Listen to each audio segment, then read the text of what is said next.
झालं. Praise the Lord. प्रभूच्या नावाला धन्यवाद देऊया प्रियांनो. देव बापाने ही सुंदरशी वेळ दिलेली आहे. जगामध्ये देवाच्या सानिध्यामध्ये बसण्यापेक्षा सुंदर वेळ कोणताच नाही. म्हणून आपण देवाचा सन्मान करत असताना प्रथम आपण प्रार्थनेने या बाबतीला सुरुवात करू. मनाताई प्रार्थना करतील. पहिली प्रार्थना करू. पवित्र पवित्र पवित्र पवित्र पवित्र हे आमच्या आकाश आणि सृष्टी निर्माण करत्या आमचे महान परमेश्वरा, दयाघाना प्रथमतः आम्ही तुला उंचवितो, गौरवितो, मान माझे पप्पा. प्रभू प्रार्थना करते आज दिवसभर सांभाळून तू तुझ्या गौरवासाठी या सुंदर सायंकाळच्या समय परमेश्वरा आम्हाला सर्वांना एकत्रित केलं. प्रभू तुझ्या नावाला धन्यवाद देते माझे पप्पा. प्रभू प्रार्थना करते परमेश्वरा, स्वदास जे काही वचन प्रभू पेरणार आहे परमेश्वरा ते पेरित असताना परमेश्वरा त्यांना तू विशेष प्रकारे पवित्र आत्म्याचं सहाय्य आणि मार्गदर्शन प्रभू असू दे परमेश्वरा. आणि ते घेत असताना परमेश्वरा आम्हाला चांगला आम्हाला पवित्र आत्मापूर्व माझ्या येशू ख्रिस्त परमेश्वर आम्ही नुसतं घेऊन सोडून न देता त्या प्रमाणे चालावं, बोलावं आणि शिकावं. दयाघाना एवढी ज्ञानबुद्धी तू परमेश्वरा आम्हाला दे. दयाघाना एवढी लहानशी नम्र विनंती देण्यात आता प्रभू येशू ख्रिस्त याच्या गोडान पवित्र नाम केली म्हणून की देतोय. प्रियांनो, भावी जीवनामध्ये आम्ही नेहमी आमचं प्रभू बरोबर नातं व्यवस्थित आहे का याचा विचार करणं गरजेचं आहे. आणि प्रभू बरोबर आमचं नातं फक्त एका माध्यमातून व्यवस्थित राहू शकतं. मी असं म्हणत नाही की इतर माध्यमातून आपलं नातं प्रभू बरोबर व्यवस्थित राहू शकत नाही. बघूया ते वचन आपण. यहोशुआचं पुस्तक 1 अध्याय 8 आणि 9 दोन वचन आपण बघूया.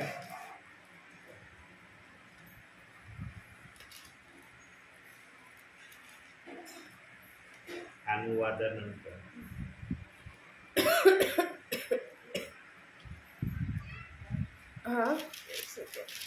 यहोशुआ 1 अध्याय 8-9 1 अध्याय 8-9. नियमशास्त्राचा हा ग्रंथ तुझ्या मुखी सदैव असू दे. त्यात जे काही लिहिले आहे ते तू काळजीपूर्वक पाळ आणि रात्रंदिवस त्याचे मनन कर, म्हणजे तुझा मार्ग सुखाचा होईल व तुला यश प्राप्ती घडेल. काय सांगितलं मोशेने यहोशुआला करायला? नियमशास्त्राचा ग्रंथ तुझ्या मुखामध्ये रात्रंदिवस राहू दे, त्याचं मनन कर आणि त्याप्रमाणे आपल्या जीवनामध्ये चालण्याचा प्रयत्न कर, म्हणजे तुझा मार्ग यशाचा होईल. प्रियांनो, ज्याला कोणाला वाटत असेल नाही की माझं आणि प्रभूचं नातं चांगलं राहावं, तर त्या विश्वासणाऱ्यांना किंवा सेवकांना या वाचलेल्या वाचनाशिवाय दुसरा पर्याय माझ्या माहितीप्रमाणे प्रभू बरोबर संबंध चांगला ठेवण्याचा नसेल. जर खरोखर प्रभूचे आशीर्वाद आणि पवित्र आत्म्याची उपस्थिती आपल्यामध्ये प्रभू ठेवत आहे याचा अनुभव घ्यायचा असला तर या मार्गाशिवाय दुसरा मार्ग नाही. आणि मग प्रभूमध्ये चालण्याचा विषय जर असला मग सांगता येत नाही तुमचं चालणं प्रभूमध्ये कितपत व्यवस्थित होईल. आज जो तो विश्वासणारा प्रभूकड सहाय्यतेची अपेक्षा करतो. बरोबर, आम्हाला सहाय्यता पाहिजे, मग ती शारीरिक असो आत्मिक असो. सहाय्यतेशिवाय आम्हाला पर्याय आमच्या जीवनात राहत नाही. कधी कधी शारीरिक असे प्रश्न आमच्या समोर कधी कधी येतात प्रियांनो, त्यावेळेला आम्ही गांगरून सुद्धा जाण्यापर्यंत आमच्या शरीराला हरकत जाणवते. प्रियांनो, देवबाप असा आमचा सहाय्यक आहे की तो आम्हाला प्रत्येक परिस्थितीतून त्याच्या योजनेप्रमाणे बाहेर काढतो. बघा, आज आपण याच विषयाला अनुसंगून आज ज्या विषयावर मी बोलणार आहे, मागील संदेशात मी सांगितलं होतं की 119 स्तोत्राजवळ येऊन मी 15 वर्ष थांबलो, म्हणून देवबाप्पाने मला 7 वेळेस त्या स्तोत्रामधून संदेश देण्याविषयीची प्रेरणा दिली. त्याचा 7वा संदेश आज आपल्या समोर देवबाप आपल्या इच्छेने आपल्या दासाच्या मुखातून प्रगट करणार आहे. तर पहिलं वचन काढूया आपण त्यासाठी. स्तोत्र 119 173 5च वचन आहे. 119 173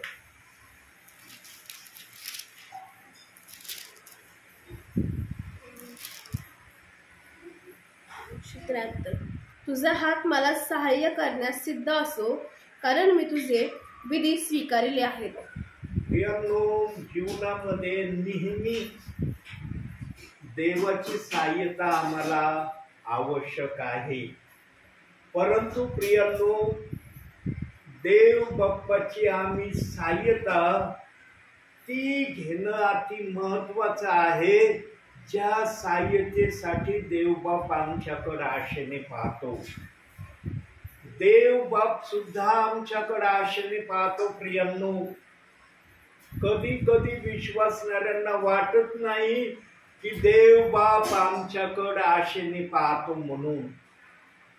विश्वासणाऱ्यांचा असा समज ते करून घेतात, आम्हालाच प्रभूकड आशेने पाहण्याची इच्छा होते. परंतु वास्तविक जीवनामध्ये प्रभू देखील आमच्याकडे आशेने पाहतो. आता कशा प्रकारे पाहतो आशेने? त्याच्या विश्वासणाऱ्यांनी आपल्या भावी जीवनामध्ये जास्तीत जास्त आत्मिक आशीर्वादाकडे विश्वासणाऱ्यांनी प्रभूकड लक्ष द्यावं, या अनुषंगाने देवाचा आत्मा विश्वासणाऱ्यांकडे पाहतो. प्रियांनो, जे प्रभूच्या उपस्थितीला जाणून घेतात आणि प्रभूच्या उपस्थितीमध्ये राहण्याची इच्छा प्रकट करतात, त्या प्रियजनांना देवबाप आपल्यापासून एक क्षणभरही आपल्यापासून दूर करत नाही. तर काय करतो प्रभू त्या विश्वासणाऱ्यांसाठी? काढूया आपण एक वचन. यशायाचं पुस्तक 49वा अध्याय 16वं वचन. 49वा अध्याय 16वं वचन. पहा, मी तुला आपल्या तळहातावर कोरून ठेवले आहे. तुझे कोट नित्य पहा, मी तुला आपल्या तळहातावर कोरून ठेवले आहे. तुझे कोट नित्य माझ्या दृष्टीसमोर आहे. प्रियांनो, ज्या विश्वासणाऱ्यांना, ज्या सेवकांना देवाचं सहाय्य प्रभूपासून आहे ना, त्यांना देव बाप्पाने आपल्या तळ हातावर ठेवलेला आहे.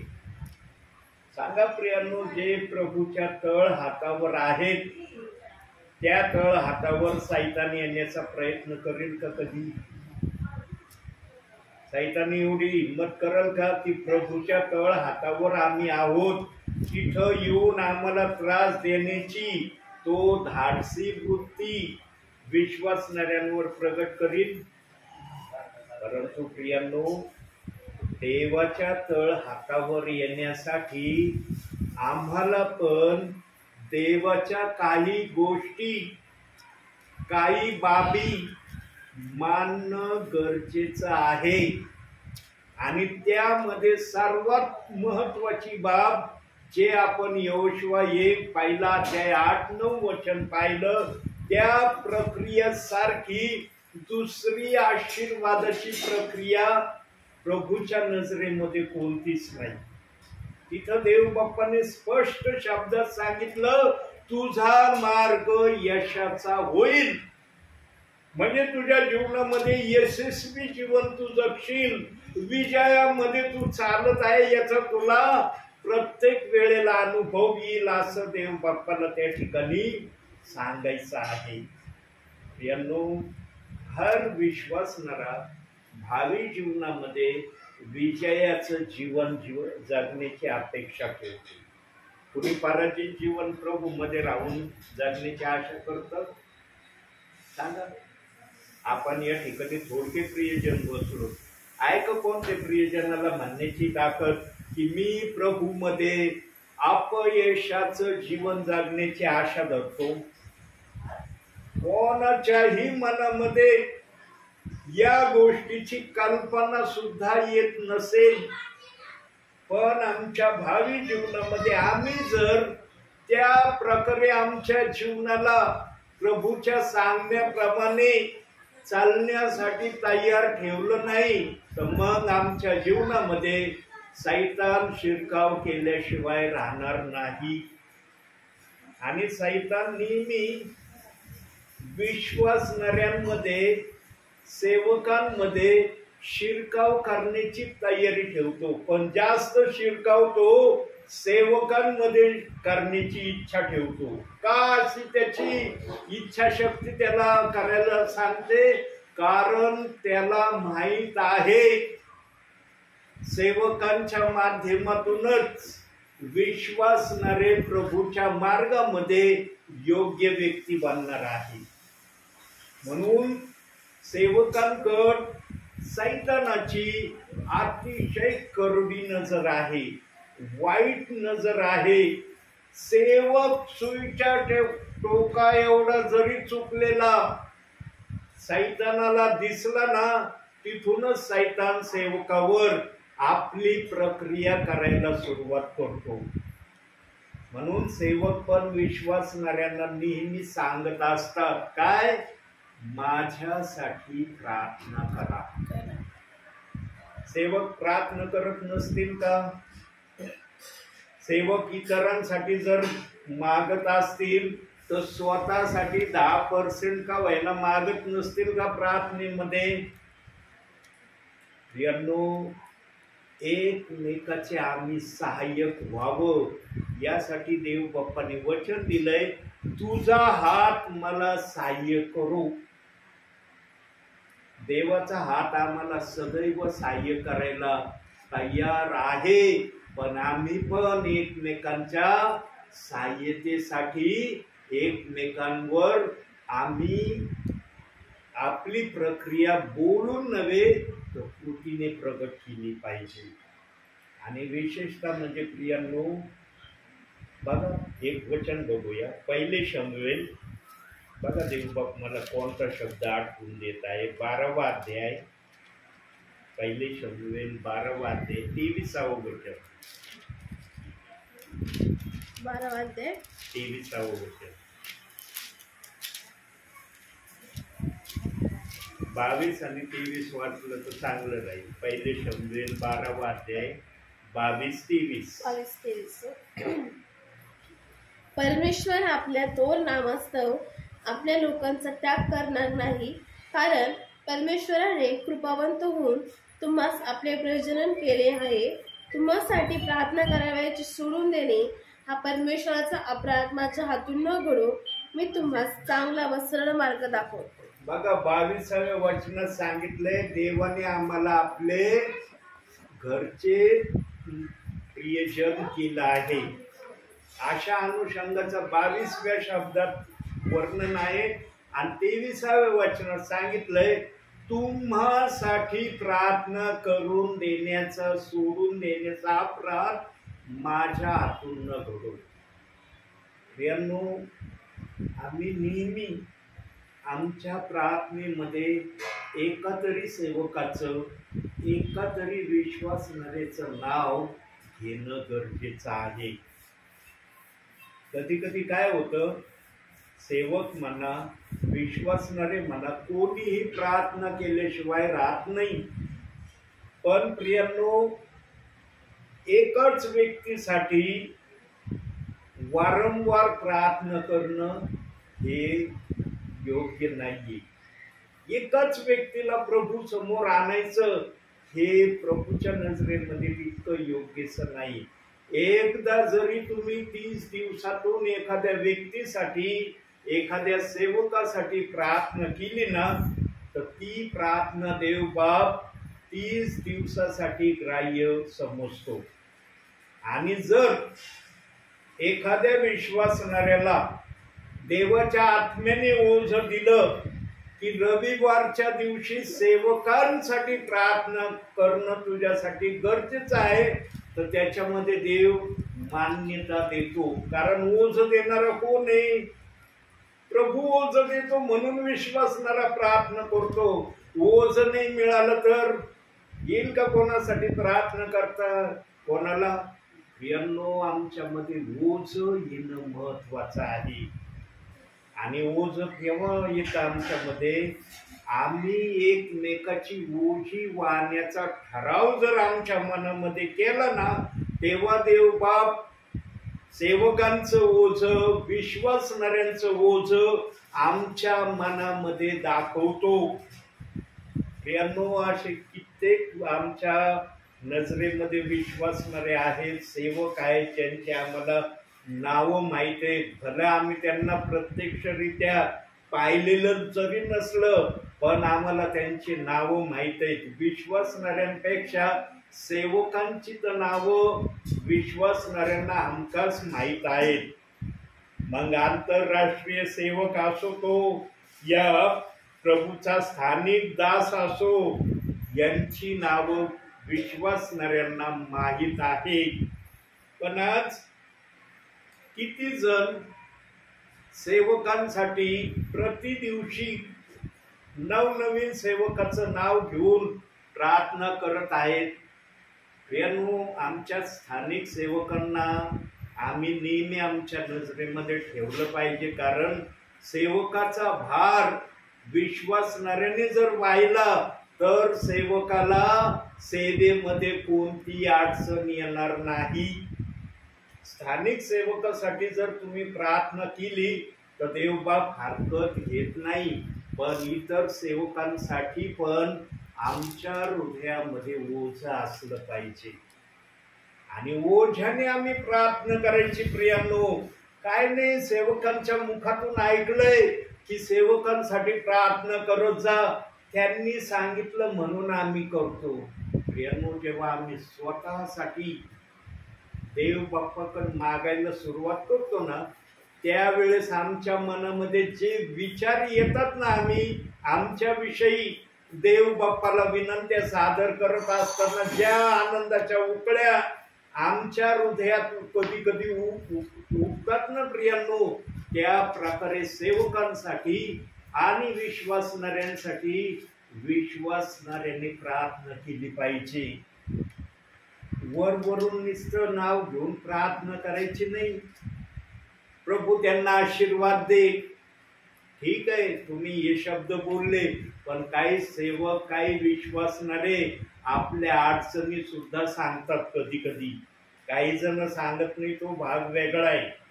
पण काही जण आपल्या अडचणी, बघा चर्चमध्ये, हाऊस प्रेयरमध्ये जर एका ठिकाणी एखादा सेवक आला आणि इतर परिवार जर त्या परिवारामध्ये प्रार्थनेला आले, तर एक का होईना विश्वासणारा आपली गरज सगळ्या गोष्टींनी सेवकाला सांगतो. एक तरी सांगतो. सगळे जरी नाही सांगत ना, काही जण फक्त म्हणतात आमच्यासाठी प्रार्थना करा, पर एखादा तरी आत्मा म्हणतो मी अशा अशा प्रॉब्लेम मध्ये आहे, ह्या प्रॉब्लेमीचं नाव घेऊन तुम्ही प्रार्थना करा. कारण प्रियांनो, ज्या ठिकाणी प्रभूचा आत्मा असतो ना, त्या ठिकाणी देवबाप एका तरी विश्वासणाऱ्याला आपली प्रॉब्लेम सेवकांना सांगण्यासाठी प्रेरणा देतो. पण त्या ठिकाणी प्रभूच्या उपस्थितीचा अनुभव विश्वासणाऱ्यांना आणि सेवकाला असणं गरजेचं आहे. प्रियांनो, प्रभू त्याच ठिकाणी उपस्थित होतो ज्या ठिकाणी प्रभूसाठी मन एकरूप झालेलं असतं. जिथं मन विचलित असतात ना, तिथं देवबाप कार्य करील याची गॅरंटी देता येत नाही. म्हणून देवबाप्पाने वचनातच सांगितलंय, जेथे प्रभूचा आत्मा आहे तेथे मोकळीकता आहे. आत्मा त्याच ठिकाणी आपल्या मन मोकळ्यापणाने विश्वासणाऱ्यांशी बोलतो, ज्या ठिकाणी आत्म्याला सर्व गोष्टी करण्याची आझादी आत्मा ओळखतो. प्रियांनो, हर वाक्यामध्ये पवित्र आत्मा आपलं गहन अर्थ सांगण्यास समर्थ आहे.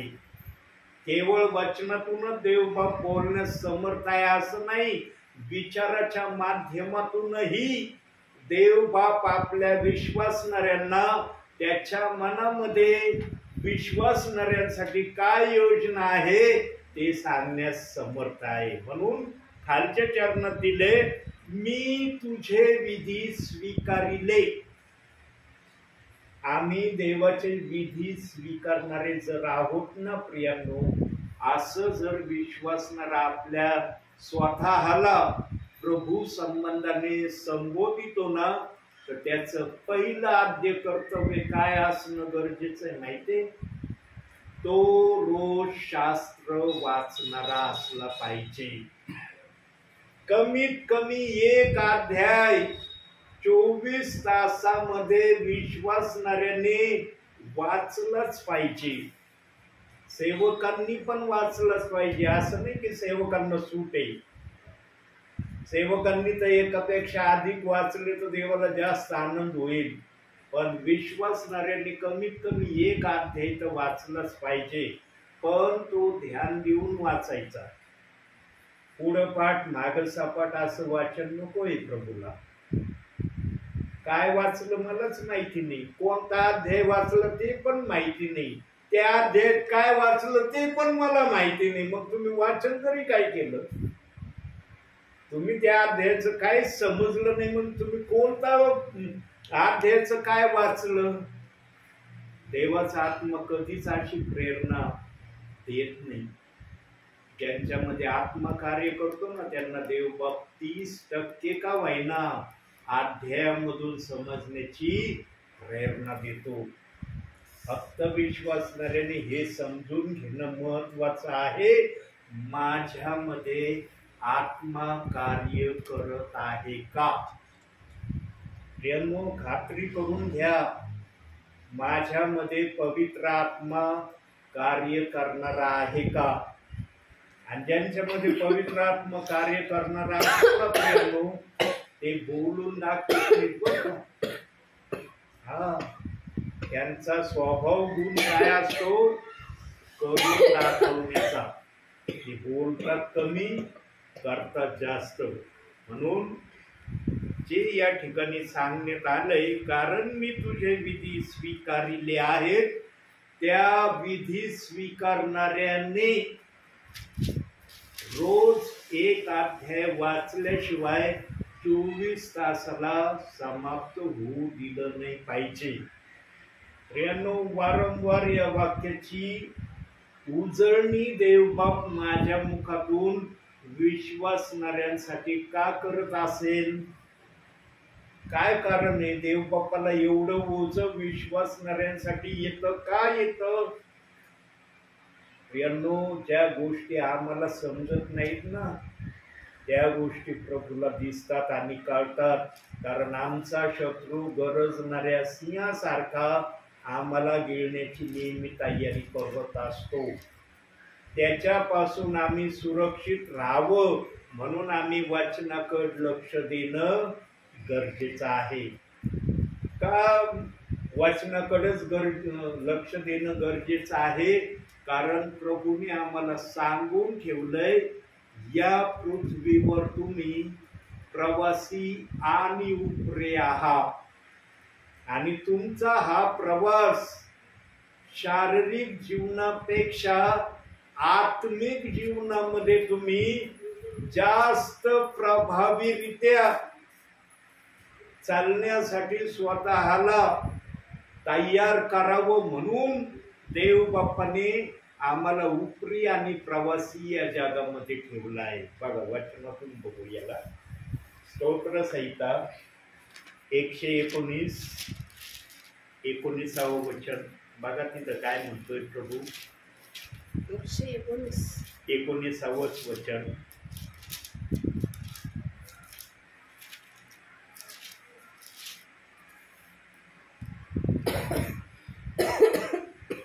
मी या जगात केवळ उपरी आहे, तुझ्या आज्ञा माझ्यापासून गुप्त ठेवू नको.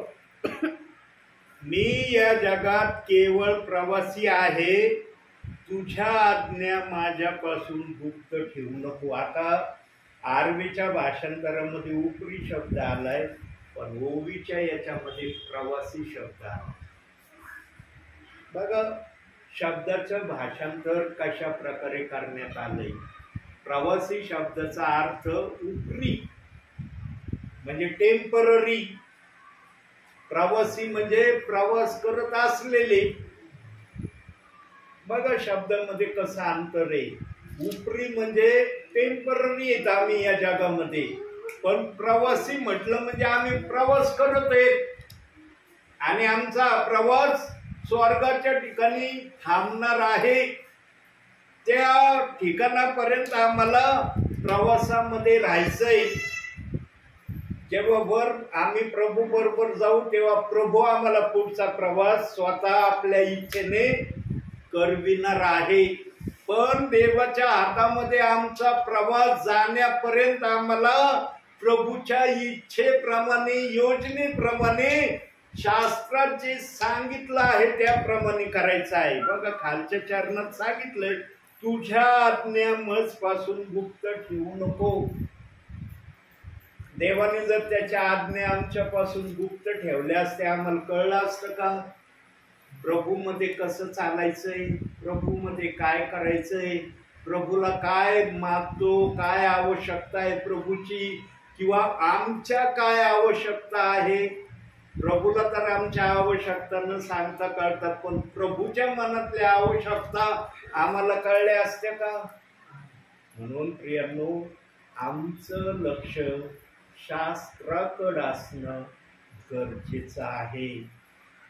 प्रियांनो, जे अंतिम समयामध्ये जे संदेश ऐकतील आणि त्या संदेशाप्रमाणे आपल्या जीवनाला चालण्यासाठी सुधारणूक करतील, त्यांनाच आशीर्वादाचा जास्त अनुभव येणार आहे.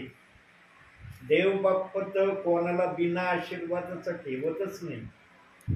देवबाप देतो. बघा आज काही जण प्रार्थना करत नसतील, शास्त्र वाचित नसतील, आज्ञा पालनही करत नसतील, तरी त्यांना खायला वेळच्या वेळेवर प्रभू देतोय, राहायला त्यांना घर आहे, अंगाला तो वस्त्र देतो. या 3 बाबी देवबाप देतोय ना सर्वांना. देवबापांनी जर या 3 बाबींमध्ये आखूडता आणली तर कसं विश्वासणाऱ्याचं प्रभूमध्ये राहणं होईल. प्रियांनो, सैतान नेहमी ढवळाढवळ करण्यासाठीच आहे. विश्वासणाऱ्याचा संबंध प्रभू बरोबर व्यवस्थित राहू नये यासाठी सैतान नेहमी खटाटोप करण्यामध्ये आहे. सैतानाला चैन नाही प्रियांनो, बेचैन येतो. बेचैन, इतका बेचैन येतो की त्याची बेचैनी आम्हाला समजू पण शकत नाही. पण देवबाप आम्हाला काही गोष्टीपर्यंत सैतानाची बेचैनी समजून घेतो. ही देवबाप्पाची आमच्यासाठी इच्छा आहे. आणि देवबाप्पाने काही अंशी सैतानाची क्रूरता कशी आहे हे बायबलमध्ये आम्हाला वचनासहित दाखवलेले आहे. म्हणून प्रियांनो, जानकर जसं म्हणतात ताबला ओळखायचा, शीतावरून भाताची परीक्षा करायची, त्याप्रमाणे आम्ही सैतानाला आमच्या जीवनामध्ये प्रत्येक वेळेला ठेवायचं. प्रियांनो, सैतानापासून जो सुरक्षित राहील ना, तोच विश्वासणारा प्रभूच्या राज्यामध्ये व्यवस्थितरित्या चालण्यामध्ये यशस्वी होणार आहे. आणि या यशस्वी होण्याच्या मार्गामध्ये त्याने देवाचं ऐकणं, आज्ञा मानणं हे अति महत्वाचं आहे. पुढच्या वचनाकडे जाऊया. स्तोत्र संहिता 119. 101 वचन बघा तिथं काय म्हणतोय प्रभू. आणखी एक गोष्ट 101 ना. तुझे वचन पाळावे म्हणून मी आपले पाऊल प्रत्येक वाईट मार्गापासून आवरतो. देवामध्ये जर आम्हाला नीट राहण्याची आम्ही जर अपेक्षा करत असू तर आम्ही प्रथम खोटं बोलण्यापासून ते व्यभिचारापर्यंत जे पाप आहे या कुमार्गापासून आम्ही नेहमी स्वतःला सुरक्षित ठेवण्याचा प्रयत्न केला पाहिजे. कुमार्ग आमच्यामध्ये केव्हा येणार नाही, जेव्हा आम्ही वचन आमच्या जीवनामध्ये व्यवस्थित ठेवू तेव्हा कुमार्ग आमच्यामध्ये येणार नाही. आणि कुमार्गाला येण्यासाठी आमंत्रण द्यावं लागत नाही, कुमार्ग आपोआप आमच्यामध्ये येतो. आणि त्या कुमार्गाला जास्त प्रज्वलित करण्याची प्रक्रिया सैतान करतो.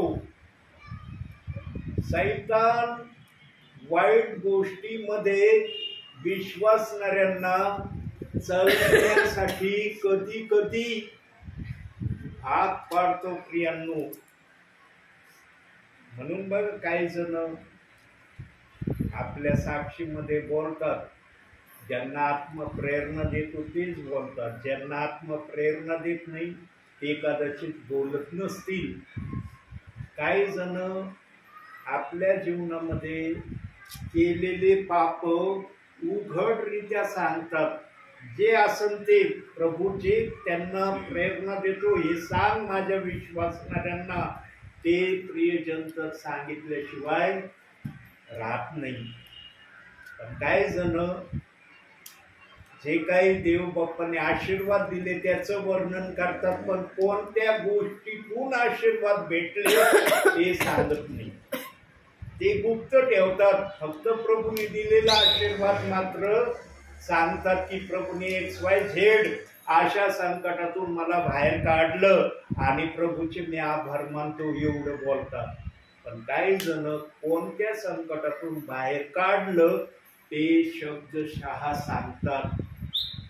प्रियांनो, आम्ही जर प्रभूच्या घरचे प्रियजन आहोत, एका परिवारातले आम्ही सर्वजण सदस्य आहोत, असं जर वचनामध्ये प्रभूंनी सांगितलंय. आमच्या शरीराचा मस्तक जर आमचा प्रभू आहे आणि आमचे शरीराचे सर्व अवयव आम्ही जर प्रभूचे आहोत तर अवयवांना अवयवांची माहिती असलीच पाहिजे. पण काही जण सांगतात, काही जण सांगत नाही, हे त्यांचा प्रश्न आहे. नेहमी प्रियांनो, जीवनामध्ये प्रभूची इच्छा पूर्ण करण्याकडे आपलं लक्ष केंद्रित करत जा. आणि जेव्हा आमचं लक्ष प्रभूची इच्छा पूर्ण करण्याकडे असेल ना, त्यावेळेस प्रियांनो आम्ही आमच्या जीवनामध्ये जे प्रभूला करून घ्यायचं आहे ते केल्याशिवाय आम्ही राहणार पण नाही. म्हणून आणखी पुढच्या एका वचनाकडे जाऊ. स्तोत्र 119 16 अध्याय का. हो. मी तुझ्या नियमांनी आनंदित होईल, मी तुझे वचन विसरावायचा नाही. मी तुझ्या नियमांनी सुख पावेन.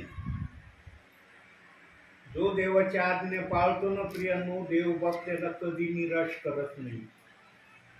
त्याच्या जीवनामधली निराशा देव बाप काढितो, त्याच्या जीवनामधली अडचण तो काढितो, त्याच्या जीवनामध्ये येणाऱ्या समस्या ज्या प्रभूला दिसतात पुढील भावी काळातल्या, त्या समस्येला सुद्धा प्रभू रोखितो. इथपर्यंत प्रभू कार्य करण्यास एखाद्यासाठी सक्षम होतो. पण ते प्रियजन ज्यांच्यासाठी असं प्रभू करण्याची इच्छा करतो ते प्रियजन कमी आहेत. ज्यांच्या जीवनामध्ये पुढील काळामध्ये संकट येणार आहेत आणि त्या संकटाचा ते सामना करणार आहेत अशी माहिती सर्वांना देव बाप देतो असं नाही. ज्यांना मिळते ते आशीर्वादित आहेत, देवबाप त्यांना त्यातून बाहेरही काढितो आणि काय म्हणतो, मी तुझे वचन विसरावयाचा नाही. जे वचनामध्ये आहे ते जीवनामध्ये आहे, जे वचनामध्ये नाही ते जीवनामध्ये नाही. जीवनामध्ये नाही म्हणजे काय, जीवनाचा अर्थ काय या ठिकाणी प्रभूला सांगायचं आहे. प्रभूच्या शब्दामध्ये जो वचनामध्ये आहे तो जीवनामध्ये म्हणजे त्याला स्वर्गात जाण्याची परवानगी आहे. जो वचनामध्ये नाही त्याला स्वर्गामध्ये यायला अडचण आहे. हे प्रभूला त्या ठिकाणी विशेष करून आपल्या विश्वासणाऱ्यांना कळवायचं आहे. भावी जीवनामध्ये प्रियांनो, वचनाचा अंतर आपल्या जीवनामध्ये कधी येऊ देऊ नका. कमीत कमी 5 मिनिटाचा वेळ तरी पवित्र शास्त्र वाचण्यासाठी काढत जा प्रियांनो. जशी वेळ घटका समय असन त्या प्रकारे त्या वेळेला प्रभू समोर सादर करण्याचा तुम्ही प्रयत्न करा. कमीत कमी 1 पॅरेग्राफ तर कुठल्या तरी नवीन करारातल्या अध्यायाचा वेळ प्रसंगी वाचत जा. जरी एखादा अध्याय वाचण्यासाठी येतात माणसाच्या जीवनामध्ये चढ येतो उतार येतो, पण 1 पॅरेग्राफ वाचण्याची आशा तरी आपल्या जीवनामध्ये ठेवा. आणि जर याच्यामध्ये पण तुम्हाला जर तुमचं मन खच्ची व्हावायला तुम्हाला जाणवू लागत असेल तर 1 वचन वाचण्यासाठी तर माझ्या माहितीप्रमाणे कुणाला हरकत येणार नाही. 1 वचन जरी वाचलं ध्यान देऊन आणि त्या एका वचनाप्रमाणे त्या दिवसापुरतं करण्याची प्रक्रिया केली ना प्रियांनो, यातून देवबाप तुम्हाला ते 1 वचन 1 अध्यायासारखं देवबाप समजू देईल. देवबाप काही पण आपल्या विश्वासणाऱ्यांसाठी करण्याची तयारी ठेवतो. फक्त विश्वासणाऱ्याने ते करण्याची प्रक्रिया प्रभूला दाखवणं गरजेचं आहे. आपल्या भावी जीवनामध्ये नेहमी प्रियांनो देवाबरोबर आपला संबंध चांगला कसा राहील याचा ध्यास आपल्या हृदयात ठेवा. मनुष्य संकटाच्या समयामध्ये प्रभूचा फार मोठा धावा करतो, फार विश्वासाने देवाकडे त्या समयात हाक मारतो. देवबाप ऐकतो पण त्या समयामध्ये. पण याचा अर्थ असा नाही की ती वेळ निघून गेली म्हणजे आम्ही आमच्या मनाच्या इच्छेप्रमाणे प्रभूमध्ये चालायचं. आज असे काही विश्वासणारे प्रभूमध्ये असताना करत आहेत. कुठं करत आहेत मला सांगता येणार नाही, पण प्रभूला ते माहीत आहे. प्रभू आपल्या इच्छेने आपल्या सेवकाच्या मुखातून आपले वाक्य उद्गारायला लावतो. प्रियांनो, सेवकाला माहिती नसतं कुठं काय होतंय काय चाललंय, परंतु पवित्र आत्म्याला या समयाला माहिती आहे कोणत्या ठिकाणी प्रभूच्या विश्वासणाऱ्यांमध्ये काय चाललेलं आहे. डोळ्याच्या एका पापणीच्या हल्ल्याने देव बाप्पाला या पृथ्वीवर जेवढे विश्वासणारे आहेत त्यांच्या सगळ्या मनातल्या भावना मनातल्या इच्छा देव बाप्पाला कळतात. एका पापणीच्या हल्ल्याने इतका आमचा देव सार्वभौम आहे, त्याला पृथ्वीवरच्या सर्व गोष्टीची माहिती एका डोळ्याच्या पापणीने हल्ल्याने कळते. बघा, एका पापणीच्या डोळ्याने हल्ल्याने प्रभूला जर एवढं कळतंय तर 24 तासामध्ये किती सेकंद आहेत? आम्ही सेकंदाचा अंदाज काढलेला नाही. 24 तासामध्ये मिनिटाचा काढलेला असेल कदाचित. एवढ्या सेकंदामध्ये देवबाप 24 तास विश्वासणाऱ्याकडे एक सारखा पाहतो. म्हणून त्यांनी वचनात सांगितलंय, इस्रायलाच्या रक्षकाला झोप लागत नाही, तो डुलकीही घेत नाही. आम्ही तरी झोपतो रात्रीचं, ऐका ना, कमीत कमी 12 वाजेपर्यंत काही जण जागे राहत असतील, पण 12 नंतर त्यांना झोपण्याची इच्छा होतच असेल. हा, जे प्रार्थनेचे योद्धे असतील ते कदाचित रात्रभर प्रार्थना करत असतील, ते देव बाप्पाला माहीत आहे. परंतु ज्यांना शरीराला विश्रांती घेण्याची आवश्यकता आहे ते 12 नंतर झोपल्याशिवाय राहत नसतील. पण आमचा इस्रायलाचा रक्षक, आमचा देव झोपत नाही, तो आमचं रक्षण करतो. 121 स्तोत्रामध्ये देव बाप्पाने थोडक्यात आपल्या विश्वासणाऱ्या बरोबर प्रभू कशा प्रकारे राहतो, कार्य करतो, ते थोडक्यात सांगितलंय 6 वचनामध्ये. पण ते 6 वचन अतिशय मौल्यवान वचन आमच्यासाठी प्रभूने ठेवलेले आहेत.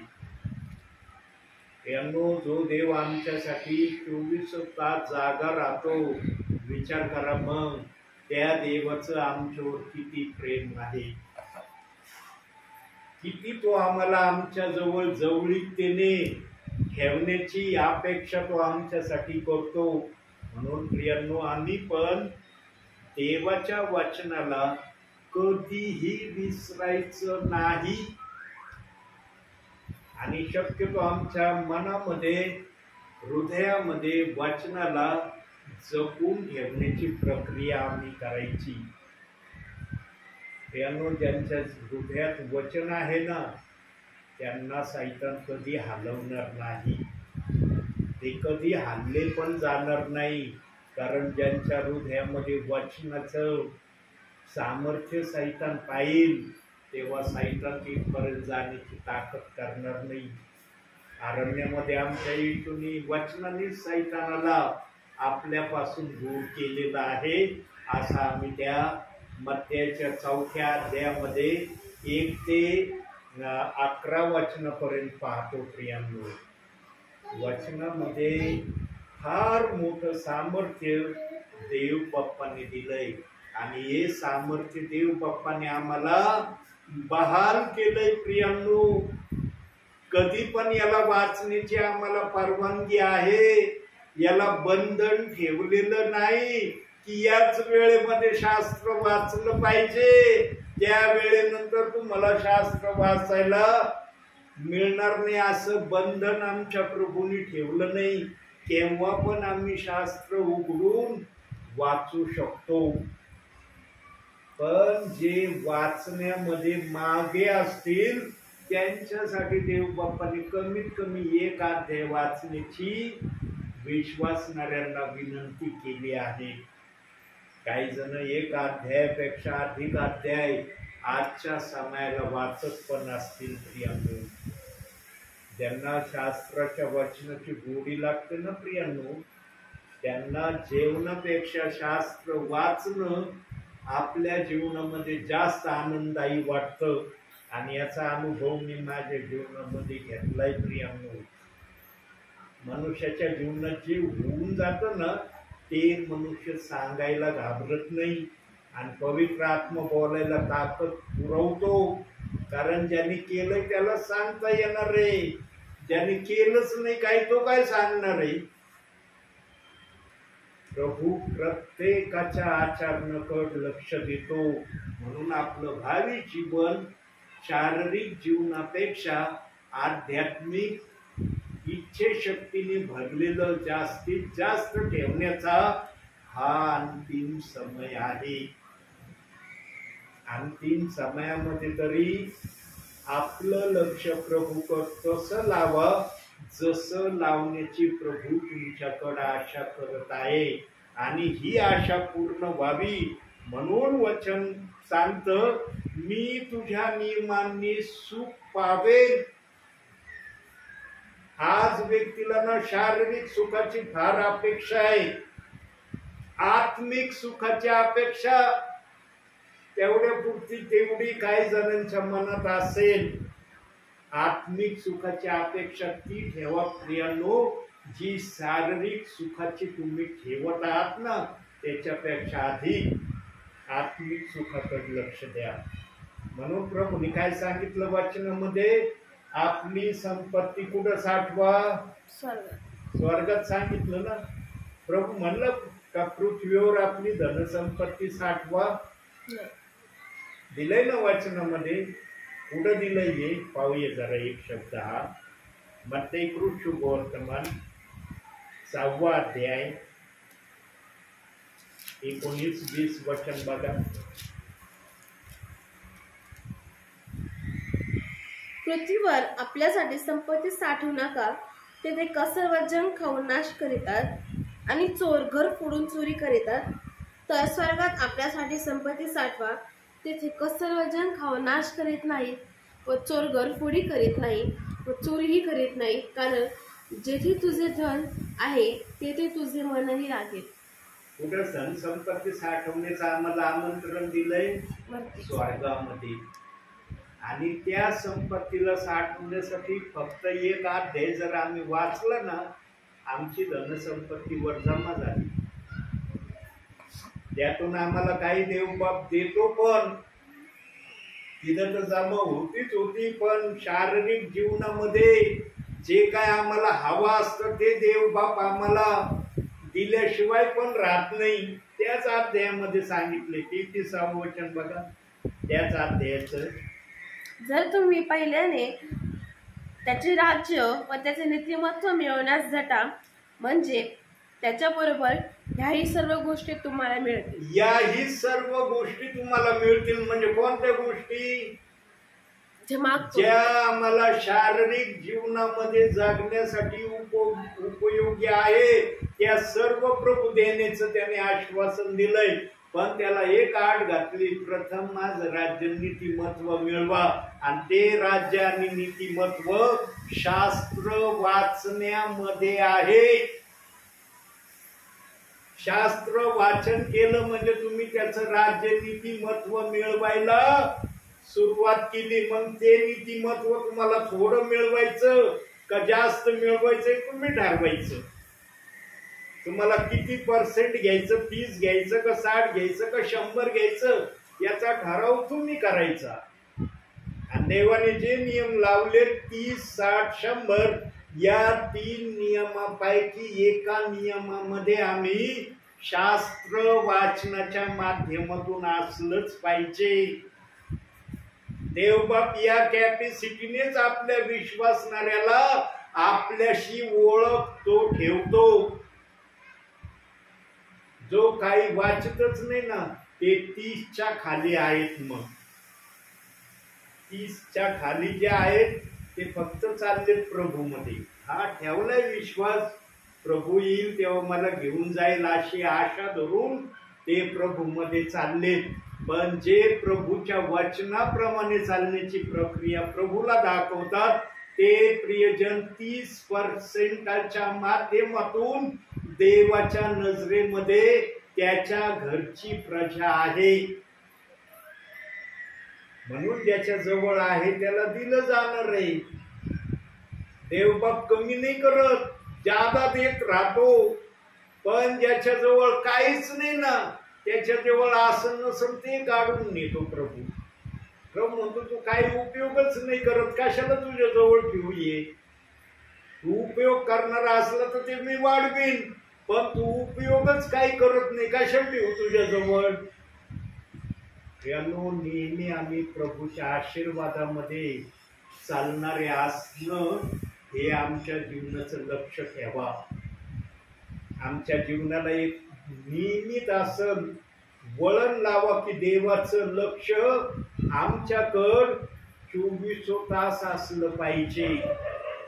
आणि ज्याचं लक्ष देव बाप्पाकडे आहे आणि देव बाप्पाचं लक्ष त्या विश्वासणाऱ्याकडे सेवकाकडे आहे, त्या विश्वासणाऱ्याच्या जीवनामध्ये सेवकाच्या जीवनामध्ये कधीच इतकी मोठी प्रॉब्लेम येणार नाही प्रियांनो. किती प्रॉब्लेम त्या विश्वासणाऱ्यावर विजयी होईल. मागील संदेशात मी सांगितलं ना तुम्हाला, 4 ते 5 वेळेस माझ्यावर सैतानाने जीव घेणे अटॅक केले, पण देव बाप्पाने मला त्यातून सोडवलं. त्यानो देव बाप आपल्या विश्वासणाऱ्यावर, आपल्या सेवकावर बोलून दाखवित नाही, करून दाखवतो. उड्डाण पुलावर, नगरच्या उड्डाण पुलावर चायनीज माझ्या गळ्याच्या भोवती आला. 50च्या स्पीडनी गाडीवर होतो मी. आगरकर मळ्यामध्ये प्रार्थनेला चाललेलो होतो. अचानक तो माझ्या गळ्याच्या भोवती आला उड्डाण पुलावर.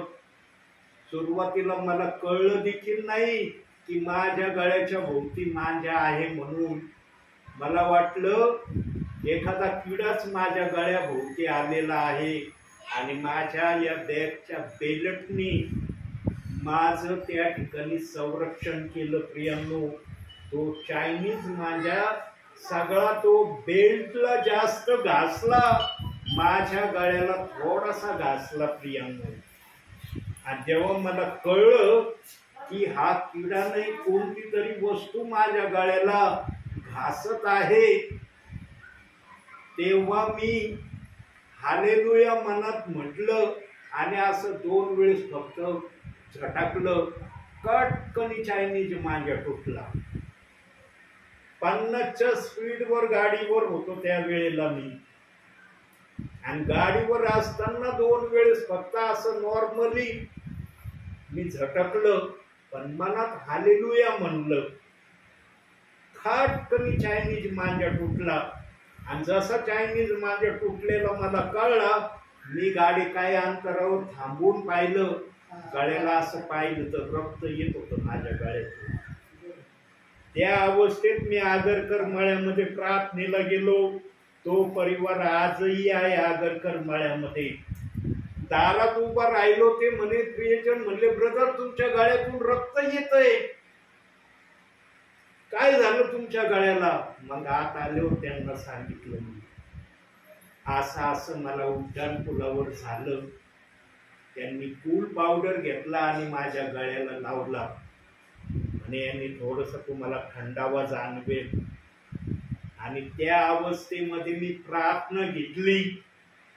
मी नाही म्हणलं माझ्या शरीराला अशी इजा झाली आज मी प्रार्थना घेत नाही. तिथं संदेश सांगितला मी. बघा देवबाप मला आठवण करून देतोय. 2 वर्षाची घटना ही, फार वर्ष पण झाले नाही या घटनेला. 2 वर्षापूर्वी 24 डिसेंबरला दुपारी 1:30 वाजता उड्डाण पुलावर माझ्यावर हा हादसा झाला. प्रियांनो, ज्याच्या जीवनात प्रभू कार्य करतो ना, त्याला बोलायला पण लावतो. आणि त्यांना त्या गोष्टीला आमचे देवाचे सेवक विजय काकडे ब्रदर हे साक्षीदार आहेत. तशा प्रार्थना झाल्यावर त्यांच्याकडे मी गेलो. त्यांनी पण पाहिलं माझ्या गळ्याकडं आणि ते मला म्हणले दवाखान्यात जा. परंतु माझ्या देव बाप्पाने मला दवाखान्यात जाऊ नाही दिलं. मी पट्टी काहीच केली नाही, फक्त तो कूल पावडर लावला. त्या पावडरनेच माझी जखम देव बाप्पाने बरी केली. हे बायबल आहे प्रियांनो, खोटं नाही बोलत. संदेश सांगतय मी. देव बाप असे कार्य आपल्या सेवकासाठी करतो. कारण देव बाप समजतो माझा दास कशाला चाललेला होता, माझे गौरव करण्यासाठी चाललेला होता. त्याच्यावर असा हादसा झाला, मला माझ्या सेवकाला सहाय्यता केली पाहिजे. प्रियांनो, आमचा प्रभू आमच्या इतक्या जवळ आहे ना, जितका आम्ही समजू पण शकत नाही इतका आमचा प्रभू आमच्या जवळ आहे. पण अशी जवळीकता आमच्यामध्ये ठेवण्यासाठी फक्त वचन आमच्यामध्ये असणं महत्वाचं आहे. जो वचनात राहतो ना देवबाप, त्याच्यासाठी काही पण करण्याची तयारी विश्वासणाऱ्यांना दाखवतो, सेवकांना पण दाखवतो. आमच्या अंकलांना पण देवबाप सहाय्यता करणार आहे. हा, ते जर वचन ऐकत आहेत ध्यान देऊन, तर देव बाप्पाचा आत्मा त्यांच्याकडे पण लक्ष देत आहे. प्रियांनो, आमचा देव बाप पक्षपाती नाही बर का. हा, मनुष्याच्या मनात जसा पक्षपात येतो ना, तसा पक्षपात आमच्या देव बाप्पाच्या मनामध्ये कदापि येत नाही.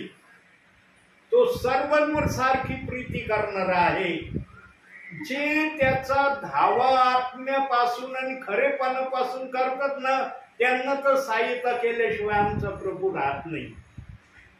बघा, आता पक्षपाती हा शब्द आला, याला बघू जर आपण वचनातून. रोमकरास पत्र 2 अध्याय 11 वचन बघ बर बाळा, काय लिहिलंय तिथं. 2 अध्याय. कारण देवाजवळ पक्षपात नाही. हा, तुम्हीच परत वाच. कारण देवाजवळ पक्षपात नाही. कारण देवाजवळ पक्षपात नाही.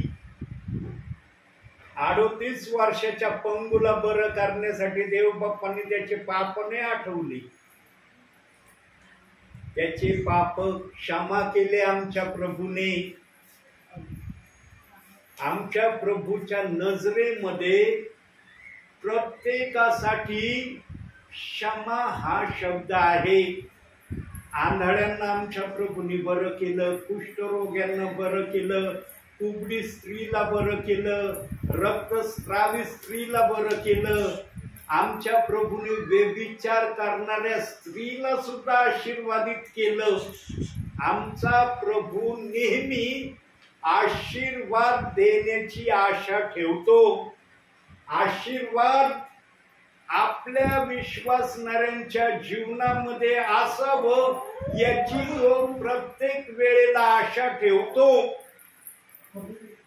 आणि ज्या प्रभूचं मन आमच्यासाठी असं आहे, तो प्रभू आमच्यासाठी पक्षपात करील का? आज आमचे अंकल ध्यान देऊन वचन ऐकतात ना, प्रत्येक वेळेला ऐकतात ना. यांनो, याचं प्रतिफळ देवबाप दिल्याशिवाय राहणार नाही. देवाचा शब्द ऐकणं आणि देवाच्या उपस्थिती मध्ये बसणं साधारण समजू नका प्रियांनो. कधी कधी विश्वासणाऱ्या काय नाही, सेवक आले बसावंच लागल हो, नाही बसलं तर मग सेवकाला राग येईल, पुढच्या वेळेला येतात का नाही प्रार्थनेला काय माहिती म्हणशील राव. ते विश्वासणारे काहीच समजू नाही राहिले, मला कशाला जाऊ मी तिथं. विश्वासणाऱ्यांना देव बाप्पाने हे समज दिली की सेवक आमच्या घरात आले नाही, प्रभू आमच्या घरात आलेले आहेत.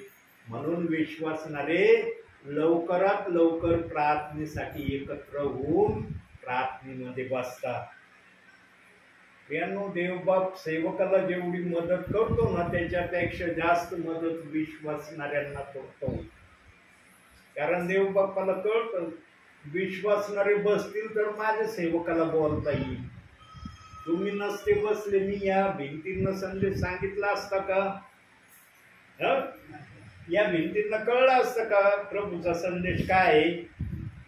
म्हणून प्रभू जाणतो जास्त आशीर्वाद कुणाला दिला पाहिजे. आणि जे प्रभूसाठी आत्म्याने खरेपणाने प्रभूच्या सानिध्यात राहतात त्यांना आशीर्वाद दिल्याशिवाय राहत नाही. 12 वर्षाच्या रक्तस्रावी स्त्रीनी फक्त गोंड्याला स्पर्श केला प्रभूच्या. एवढी तुफान भीड होती प्रभू भोवती. प्रभू म्हणला, माझ्या शरीराला वस्त्राला कुणीतरी शिवलं. शिष्य म्हणले, प्रभू किती भीड आहे तुमच्या अवती भोवती, इतके लोक तुम्हाला तुमच्या जवळ दाटा चिरडी करतात, तुम्ही म्हणतात कुणीतरी मला शिवलं. अख्खी भीड तुम्हाला शिवत आहे. तरी प्रभू म्हणला, नाही, कुणीतरी मला शिवलंय. सरते शेवटी त्या रक्तस्रावी स्त्रीला देव बाप्पाच्या आत्म्याने प्रेरणा दिली बोलण्याची. भीत भीत कापत कापत ती म्हणाली, प्रभू मी तुमच्या गोंड्याला शिवले आणि माझा 12 वर्षाचा रक्तस्राव एकदम बरा झाला. जे की मी अनेक वैद्य अनेक उपचार करून माझा हा रक्तस्राव थांबत नव्हता. पण तुमच्या गोंड्याला स्पर्श करताच माझा रक्तस्राव पूर्णपणे थांबला. म्हणून प्रभू म्हणला, माझ्या वस्त्राला कोणतरी शिवलं आणि माझ्या शरीरातून शक्ती गेली याचा मला अहसास झाला. परंतु शिष्यांना ही भाषा कळली नाही. जेव्हा त्या रक्तस्रावी स्त्रीने सांगितलं तेव्हा शिष्यांना आणि बाकीच्या भीडच्या लोकांना कळलं असेल की प्रभू का असं म्हणला की माझ्या वस्त्राला कोणीतरी शिवलं आणि माझ्या शरीरातून शक्ती गेली. इतका आमचा प्रभू आपल्या विश्वासणाऱ्यांना सहाय्यता करणारा आहे. अंकल जर एवढे ध्यान देऊन प्रार्थनेमध्ये बसत आहेत प्रत्येक वेळेला, एक ना एक दिवशी दया येणार का नाही प्रभूला? का प्रभू म्हणत नाही बसतात प्रार्थनेला बसत राहा? एक ना एक दिवशी तुमच्यावर दया होईल. प्रार्थनेला बसणं साधारण समजू नका, कारण ही सर्वात आशीर्वादित घटिका आहे. प्रभूच्या समक्षतेमध्ये बसणं आणि प्रभूचा निरोप ऐकणं हे इतरांना साधारण वाटत असेल, परंतु जे प्रभूमध्ये आहेत त्यांनाच या गोष्टीची जाणीव होते की प्रभूच्या उपस्थितीमध्ये बसणं काय आहे. म्हणून प्रभू जी आज्ञा देतो ही आज्ञा काटेकोरपणे पाळण्याचा प्रयत्न करा. एक दिवशी तुमच्यासाठी आशीर्वादाची घटका तुमच्यावर देव बाप आणणार आहे आणि त्या आशीर्वादामध्ये तुम्ही आशीर्वादित झालेले स्वतः प्रभू मध्ये अनुभवताल आणि मग इतरांना दाखवताल की प्रभूने मला कसा आशीर्वाद दिला. आणि त्याच्यासाठी प्रभूने सांगितलं तुम्हाला काय करायचं आहे. जितक्यांदा तुम्हाला करणं शक्य होईल दिवसभरामध्ये तितक्यांदा करण्याची उत्सुकता मनामध्ये आणा. एक दिवशी का होईना प्रभू तुमच्याकडे लक्ष दिल्याशिवाय राहणार नाही. मार्थेला काय म्हणला होता तो माहितीये? मार्थेला काय म्हणला होता प्रभू? आहे का माहिती कोणाला? मार्थेला काय म्हणला होता प्रभू? नाही माहिती? बघूया वचनातून. योहान शुभवर्तमान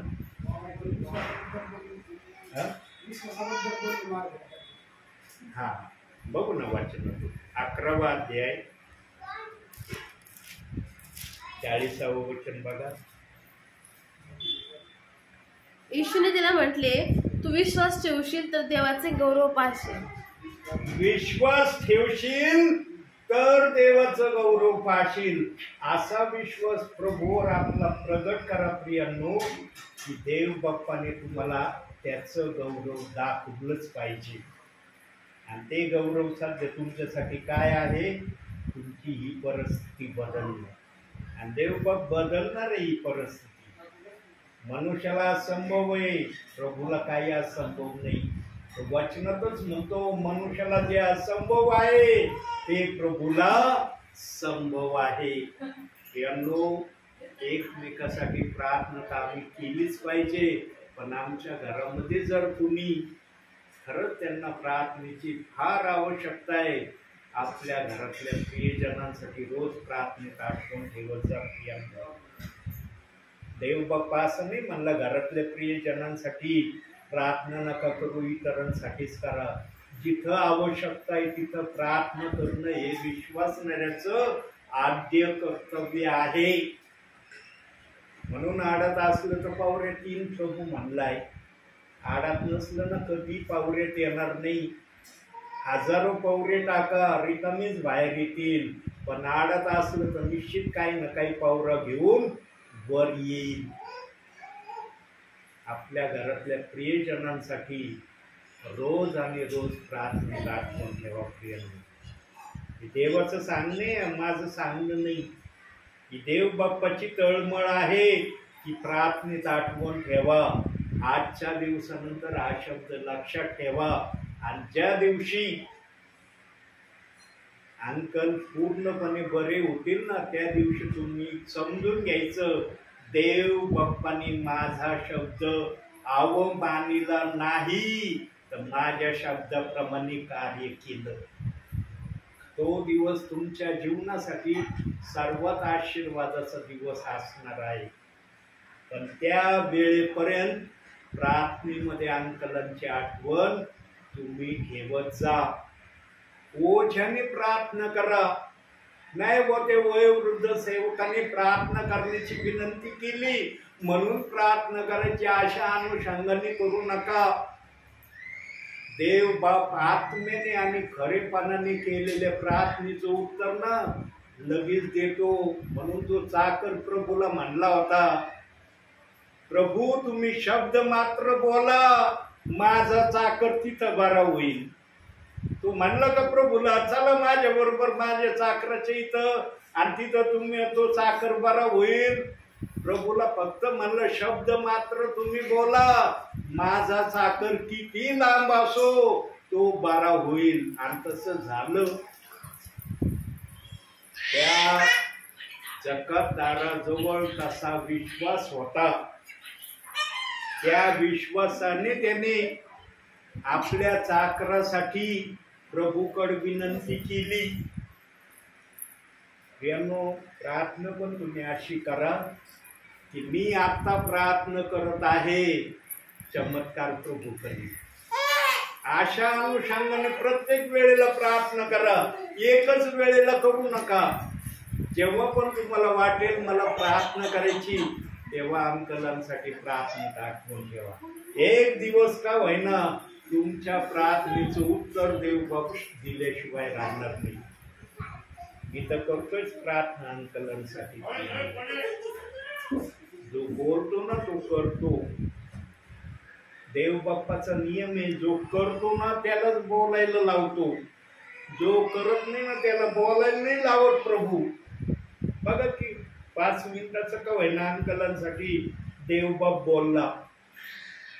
देवाच्या मनामध्ये जो विश्वासणाऱ्यासाठी आदर सन्मान आहे ना, तो आदर सन्मान आमच्यामध्ये यावा म्हणून प्रभू बोलतो. आम्ही पण आदर सन्मान करणारे आहोत प्रियांनो, असं नाही की आम्ही नाही करत. पण आमचा आदर सन्मान कसा आहे, तोंड पाहू नये. तोंड पाहू नये आमचा आदर सन्मान. आम्ही आदर सन्मान करत नाही असं नाही. आमच्यामध्ये पण ती देव बाप्पांनी इच्छाशक्ती ठेवली, पण त्या इच्छाशक्तीला आम्ही आमच्या मनाने चालवितो. प्रभूच्या मनाने आम्ही चालवण्याचा कधी कधी प्रयत्न करत नाही. प्रभूने जर आपल्या मनाप्रमाणे विश्वासणाऱ्या बरोबर कार्य केलं असतं जसं आम्ही करण्याची इच्छा ठेवतो. किती जण आज प्रभूच्या नावामध्ये असते, बोटावर मोजण्यासारखेच प्रभूच्या नावावर प्रभूला दिसले असते. म्हणून प्रभूचं प्रेम एक समान आहे आणि तो म्हणतो माझ्याजवळ पक्षपात नाही, भेदभाव करत नाही, उच्च नीच प्रभू बघत नाही, त्याच्या परिस्थितीकडे तो लक्ष देत नाही, तो फक्त त्याच्या हृदयाकडे लक्ष देतो. याच्या हृदयामध्ये माझ्या नावासाठी किती आदर सन्मान याने हृदयात ठेवलेला आहे. म्हणून शेवटच्या वचनाकडे जाऊ. 2 मिनिटं या वचनातून बोलन, कारण हे वचन 2च मिनिटं मी बोलणार. 119 स्तोत्र 122. बघा काय शब्द दिलाय शेवटच्या वचनामध्ये. 119 122.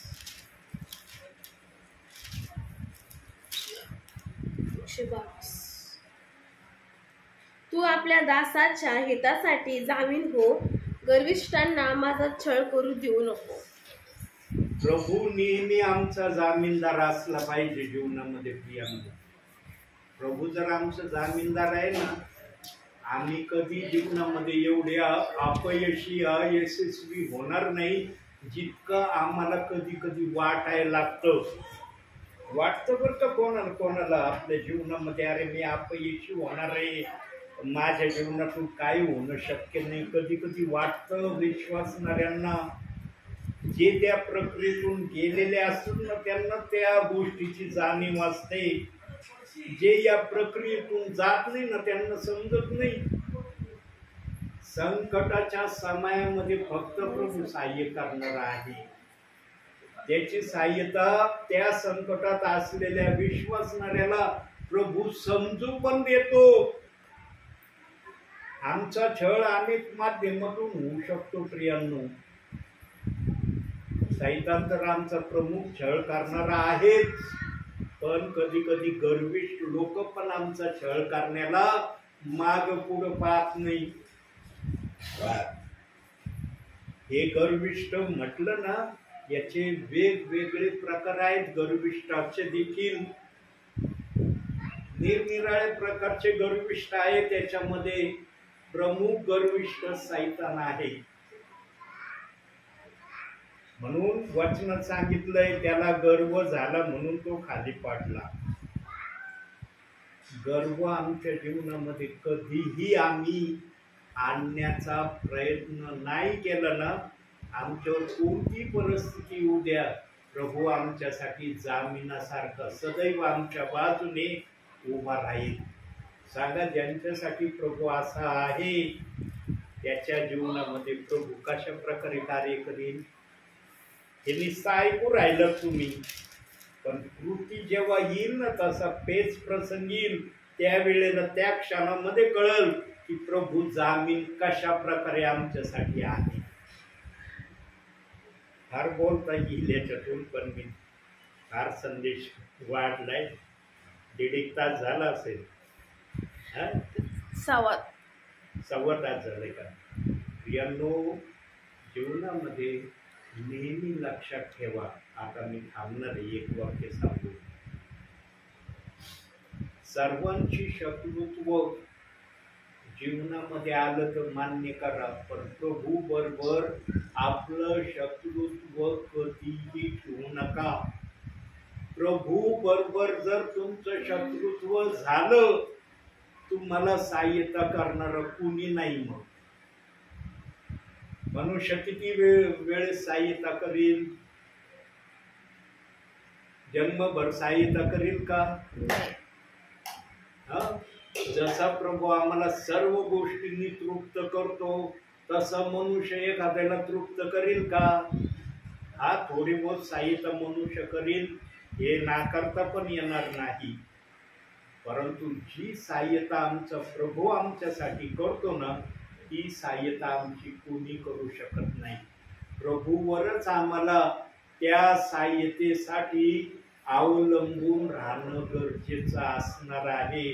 आणि देवबाप त्यांनाच आपल्या इच्छेप्रमाणे देण्याची अपेक्षा ठेवतो, जे त्याच्याप्रमाणे वागण्याची तयारी दाखवतात. म्हणून वचनात तो म्हणाला, वचनाप्रमाणे आचरण करणारे असा.